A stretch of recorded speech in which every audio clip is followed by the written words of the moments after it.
বিসমিল্লাহির রহমানির রহিম। আসসালামু আলাইকুম। রুবেল স্টাডির পক্ষ থেকে সকলকে স্বাগতম। আমি আজকে পাস্ট কন্টিনিউয়াস টেন্সের নাবোধক বাক্যকে কিভাবে প্যাসিভ ভয়েসে রূপান্তর করতে হয় এই বিষয়ে আলোচনা করব।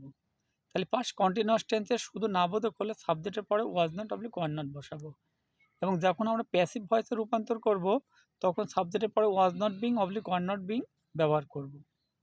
তাহলে গঠন: অবজেক্ট সমান subject plus was not being oblique were not being plus মূল verb past participle plus by oblique to plus subject সমান অবজেক্ট। তাহলে এই গঠন অনুসারে আমাকে প্যাসিভ ভয়েসে রূপান্তর করতে হবে। তাহলে উদাহরণ হিসেবে আমি বলতে পারি, যেমন I was not catching the fish. তাহলে এখানে দ্য ফিশ অবজেক্ট আছে, সাবজেক্ট করতে হবে। তাহলে the fish was not being caught by me. এভাবে আমরা প্যাসিভ ভয়েসে রূপান্তরিত করতে পারি। তাহলে ধন্যবাদ সকলকে। ভিডিওটা ভালো লাগলে একটা লাইক, একটি কমেন্ট এবং একটি শেয়ার করবেন এবং সাবস্ক্রাইব করে পাশে থাকবেন। আসসালামু আলাইকুম।